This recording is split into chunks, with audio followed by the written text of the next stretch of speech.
กองบัญชาการป้องกันเคลื่อนที่กระทรวงป้องกันความสงบได้จัดพิธีประกาศการจัดตั้งโดยมีการแต่งตั้งยกย้ายพนักงานขันนำพาบรรษาของห้องกองพันแผนกสำนักงานกองห้อยที่ขึ้นกับกองบัญชาการในวันที่ 14 มีนาคม 2025โดยมีพลจัตวาพูนสวรรค์พันธศรีนาหัวหน้ากองบัญชาการป้องกันเคลื่อนที่พร้อมด้วยพนักงานที่เกี่ยวข้องเข้าร่วม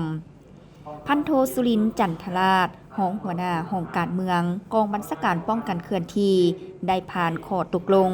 ว่าด้วยการยกย้ายนายตำรวจที่ขึ้นกับกองบัญชาการป้องกันเคลื่อนที่ในนี้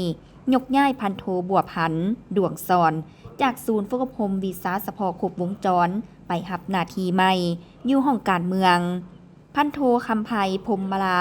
จากห้องการเมืองไปรับหน้าที่ใหม่อยู่ศูนย์ฝึกอบรมวีซ่าเฉพาะครบวงจรพันโทเหรียญทองคำสุริปัญญา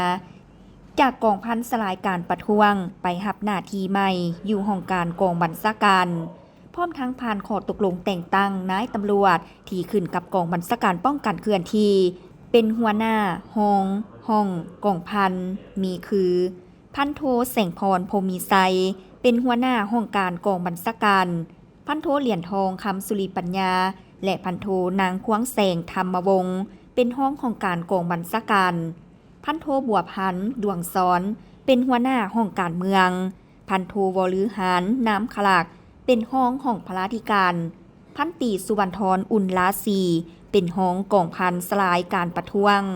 พันโทสมพรจันทิราชเป็นห้องกองพันตีพิเศษซิ่งตัวประกันและพันโทคำไมพรหมมาลาเป็นหัวหน้าศูนย์ฝึกอบรมวีซ่าเฉพาะครบวงจรส่วนหัวหน้าและห้องที่มีอยู่แล้วแม่นรักษาไว้คือเก่า